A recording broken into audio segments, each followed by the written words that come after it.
Today on Larry King Now, Biggest Loser host Alison Sweeney. Biggest Loser is a show about hope. It's a show that believes that you can make a change. No matter what your obstacle is in life, you can overcome it with determination and hard work, and I think people love feeling inspired like that. On Life After Days of Our Lives. There are some new projects. I announced last summer I'm doing another movie with the Hallmark Channel, and we have some more. We have a great relationship with the Hallmark Channel, so I'm having fun working with them. On Feminism and Hollywood. Lack of women in power positions in Hollywood. Yes. Amazing different, yeah. right? Yeah, and it's less than other industries. Much less than other industries, like staggeringly less than other industries. But the other issue about it is that women are TV watchers. We are your audience also. So the idea that you're not putting women in those positions of power to be effective in the tool of making sure we're creating TV and films that women want to see is an equation I don't understand. Plus, how many men did your characters make out with on Days of Our Lives? I can't keep count of something like that. I don't have that many fingers and toes. It's all next on Larry King Now.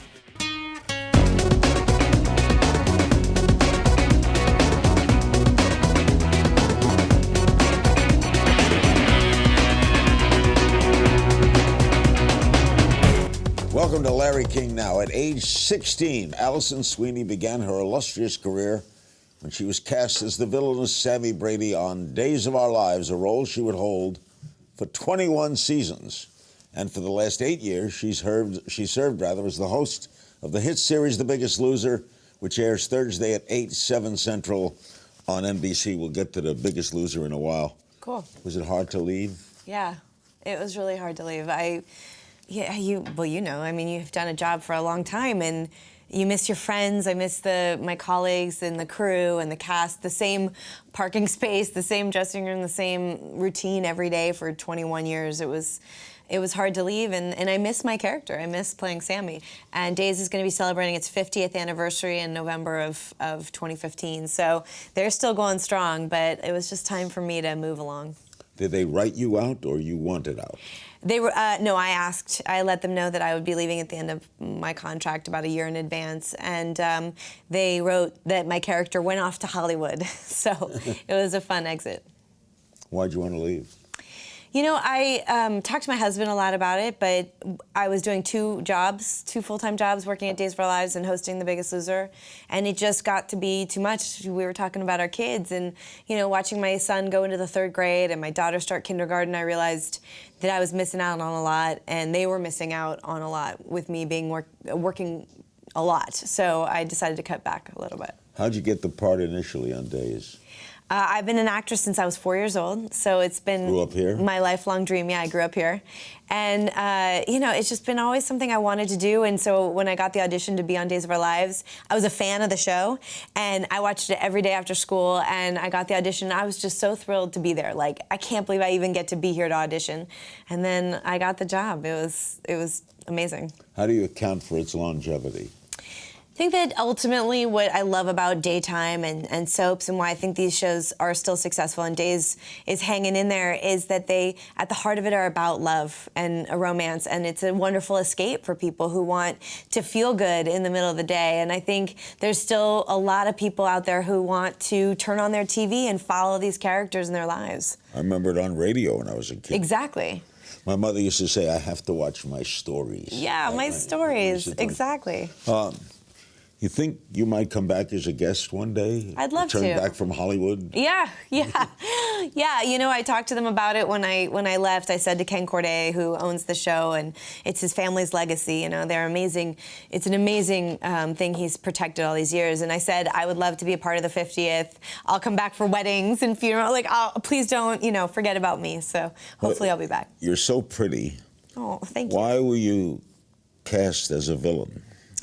I think that, well, first of all, I loved playing a villain, and it was super fun for me. But I think I really wanted that, and I loved the idea of playing opposite my appearance. I think I have kind of a girl next door thing, and I would play it up in my wardrobe and in the acting choices I would make, and then as soon as people would walk away, then I would turn on my villainous face. So who was Sami? What is she like? She grew up on the show. So. Yeah, so she's Marlena and Roman Brady's daughter. She has a twin brother, and I think that they really wrote the head writer at the time, Jim Riley, who created my character, had this amazing idea that I was the younger sister to the pretty one, and the skinny sister, and the wonderful sister that everybody loved, and then my character was always less than and looking up to her big sister. And then Sami had this sort of tragic set of circumstances happen, and sort of found out a terrible thing about her mom having an affair on her dad, and then she was raped as a teenager, and so she went through these dark times and felt so alone that she sort of spends the rest of her time, 22 years in Salem, like, no one will hand me anything. If I want something, I have to go get it. And so that was sort of my perception of this character, is that she wasn't villainous, like on purpose trying to hurt other people. She was just like, if everybody did it my way, no one would get hurt. like Did this she is get my married place. through the years? Did she? Yeah, I think at final count, Sami attempted to get married 15 times and successfully married 4 or 5 times. What, did some die, or she divorced them all? Yeah, most of them got divorced. One died. She murdered one of them. One got shot by her ex-husband. The reason they're called soaps is they were sponsored by Procter soaps, & yeah. Gamble and other soap companies. Mm-hmm. Why did they decline? Why are there only 4 left? It's Cheaper to go to quiz shows and... Yeah, talk shows are definitely less expensive. I think the reality market stepped in and really filled that void. It's so sensationalized. A lot of those shows air during the day. So I mean, all of TV is declining in numbers, because now we're competing with, feature films that you can get available on the internet, and just gaming in itself, and people don't have as much time during the day. So I think pretty much everyone across the board is seeing numbers go down, because there's 600 channels to choose from. So it's been a tough road, but we're finding in daytime a way to adjust the finances and take budget cuts so that we can be competitive against talk shows and other shows that you spend all this money on and maybe aren't as successful. We already have a loyal audience of people who want to buy those products that are advertised during the show, and they understand how important that is. So I think that NBC believes in Days and is going to hang on with them. You still watch? I do. I still watch with my friends. Really? Yeah. Alison Sweeney's the guest. When we return, we'll talk about The Biggest Loser and her crusade to educate people about the benefits of sleep, good sleep. We'll be right back. We're back with Alison Sweeney, the host of The Biggest Losers, formerly for years on Days of Our Lives. Did you ever do a feature film? I've done movies for the Hallmark Channel and some other things I did when I was a kid, so it's been fun. It's fun to try all the different genres, because every aspect of this industry is so different. A lot of reality is kind of mean-spirited.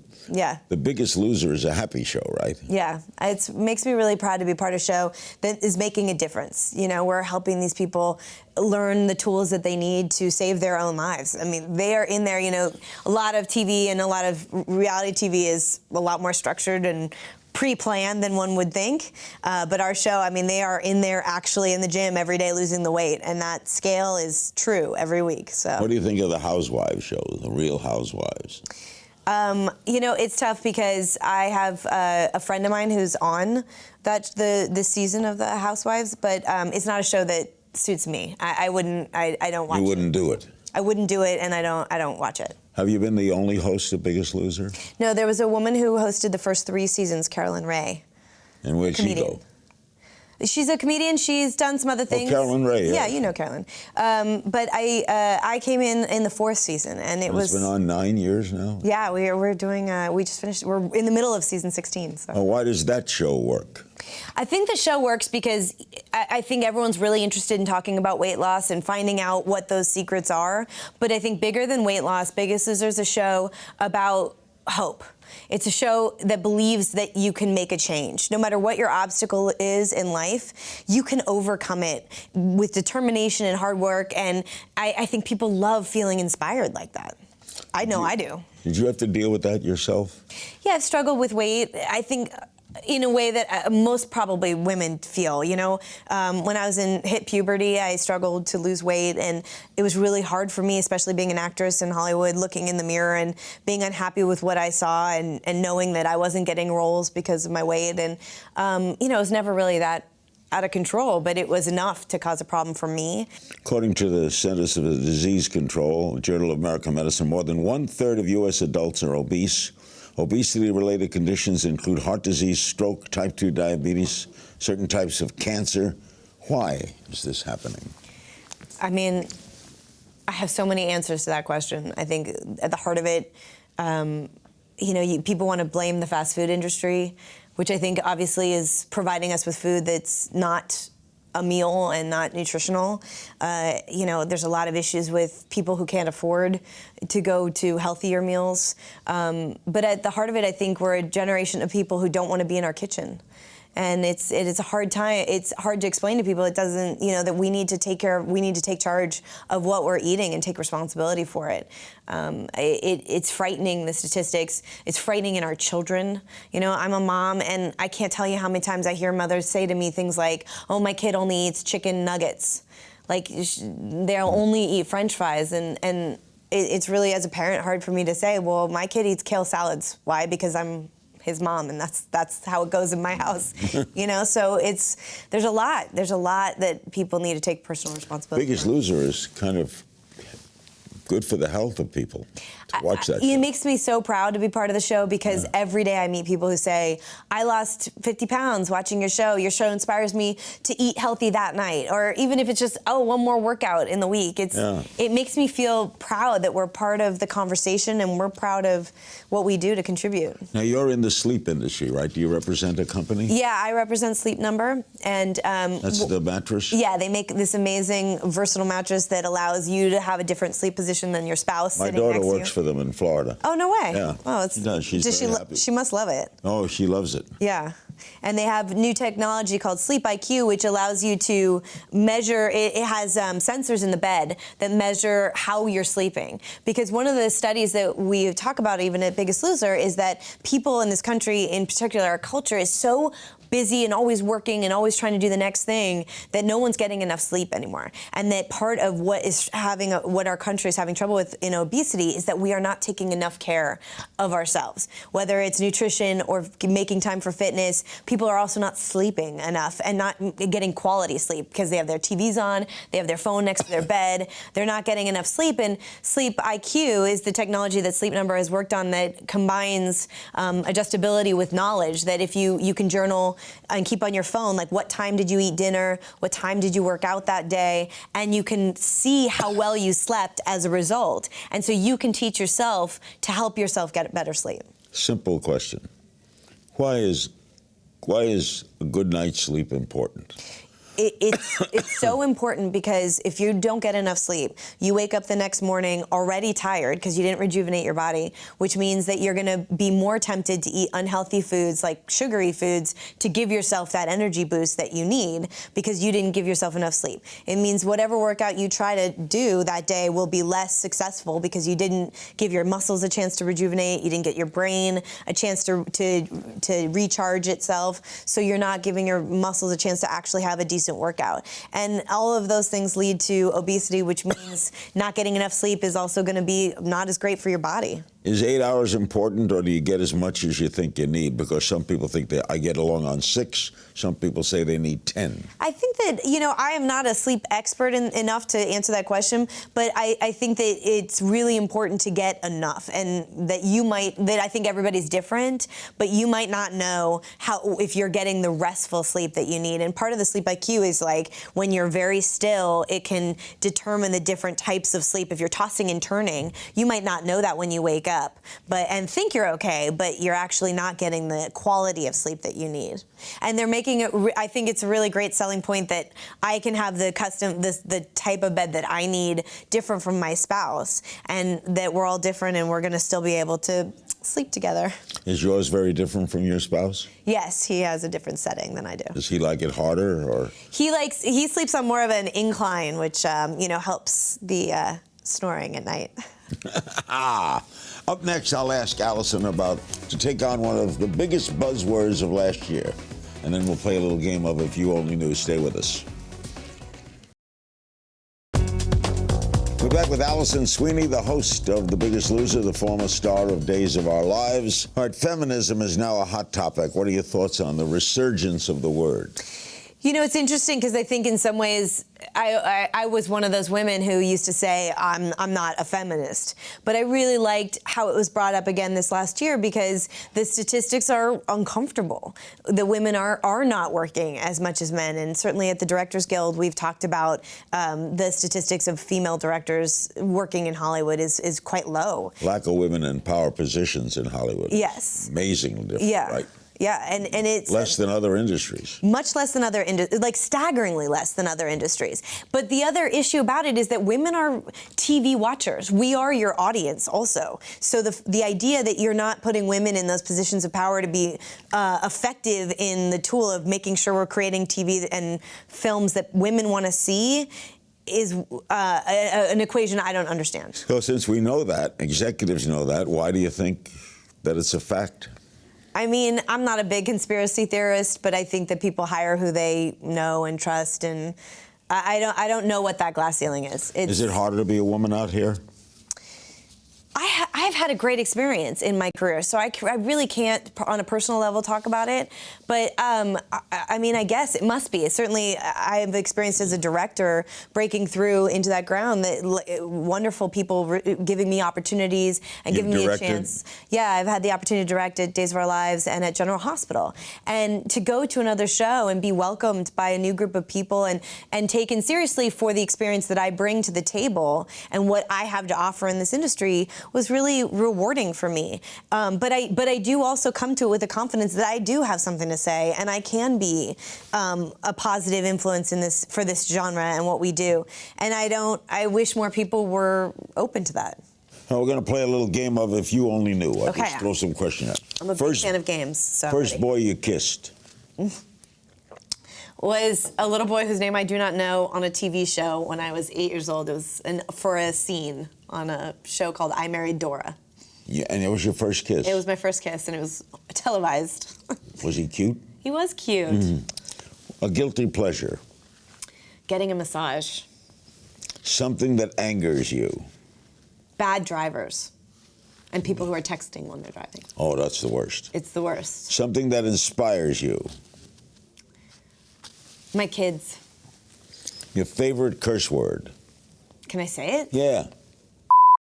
It's a great word. It's a great word. You know why? It means anything you want. Right. It's versatile. Yeah, you can say it anywhere. For fills good in. or bad. I know. Right. What's the best thing about living in L.A.? The weather. You grew up here. I grew up here. What's the worst thing about living in L.A.? The weather. Well, I mean, like one drop of rain and Storm. the city. Yeah, Storm Watch 2000. I mean, I don't understand people fall that. apart. Why do the newscasts treat rain as a storm? Because it's really Storm serious for warnings. us. It's just rain. I know. But we act as though like we're gonna melt. We're all gonna float away if we don't talk about it. Now you grew up here. Has that been historic? Has it always been that way here? It's always been that way. And anything, yeah. Any opportunity to make it sensationalized. If you could have a superpower, what would it be? Flying. I would love to fly. I'd like to be invisible. Oh, I like that too. That's a good one. Any TV shows besides your own that you have to watch? I have to watch Survivor. Why? I love it. My husband and I, it's our date night together. It is, I don't know if you know this thing now where like there's DVR cheating on your spouse, you know, the idea that you have certain shows you have to watch with the other person. And that's like a serious thing in our marriage, that one of the like only fights we've ever had is when I thought he had watched Survivor without me, and I was extremely upset about it. But it turned out not to be true. I believe him. But if someone has to travel, that could happen. Well, right. So I was shooting Biggest Loser at the series finale of Breaking Bad, and my husband waited for me to come home to watch it with me. So that's true love. Oh, that's yeah, commitment. Your biggest fear? I have a fear of failure. Yeah. For sure. Something about you that mirrors your Days of Life character? I think Sami is extremely loyal, and I really always... despite all those villainous things? Yeah. But she was a villain about, she really could differentiate between her family and other people, so she was loyal to the people that mattered to her. And I sort of always admire that. Were you a show business kid? Yeah. I mean, did your mother take you around? She did, but my mother was very strict with me that I was not going to turn into a star brat, as she would call it. And when I was young, man, I had the best manners on set. She would not take lip or sass from me at all. And I always wanted to be an actress. I wanted it. So we were never there because she wanted me to be there. And the second I acted up, she told me she'd take me home right now. You go back to school. You don't get to go to public school? I went to a college prep school. Your most cherished memory? My most cherished memory is the day my daughter was born, and my son had brought her a little present.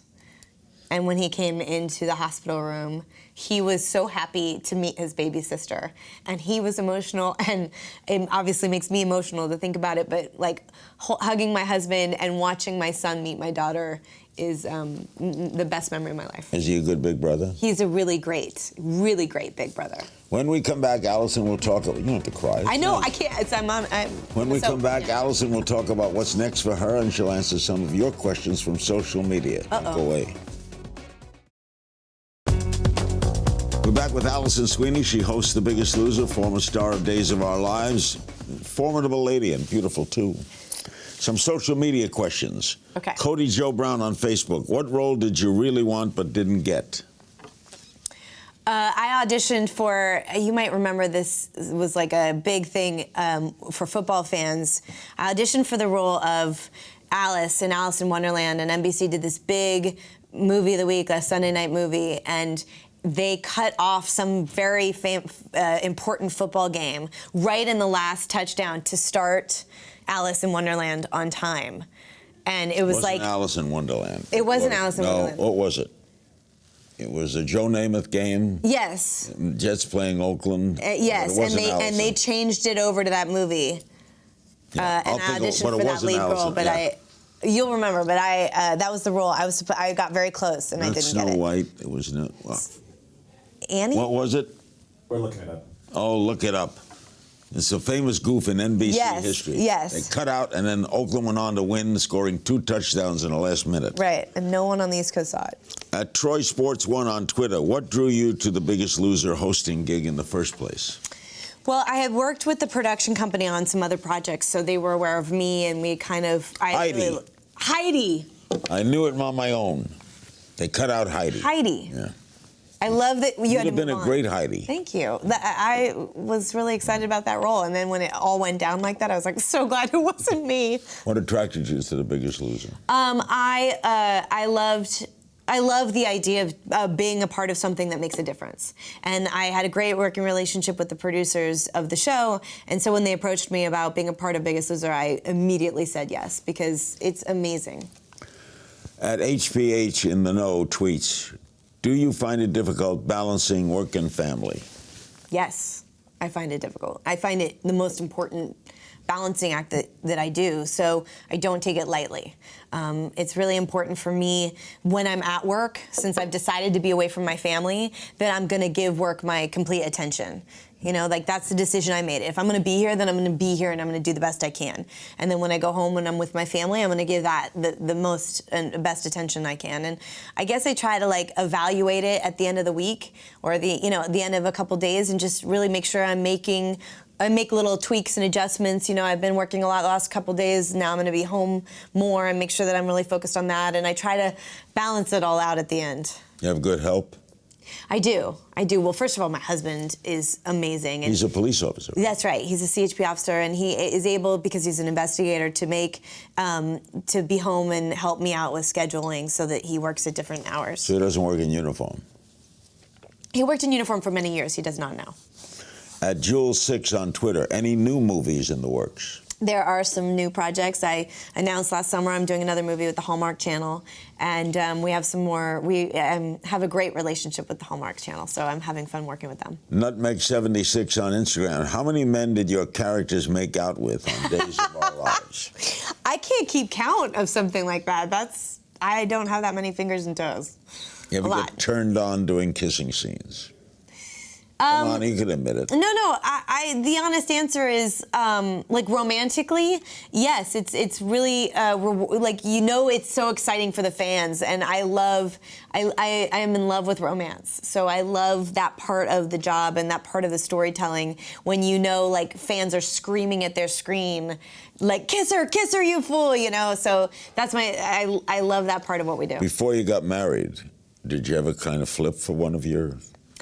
I mean, I've definitely had crushes, yes, but the people that you work with really intimately like that and see them at 6 o'clock in the morning are not as handsome as you thought they were when you were watching them on TV. So, I mean, they are just as handsome, but, you know, like, you see the real selves, and it's easy not to fall out of. What's next for you? You've written a few books. Anything more?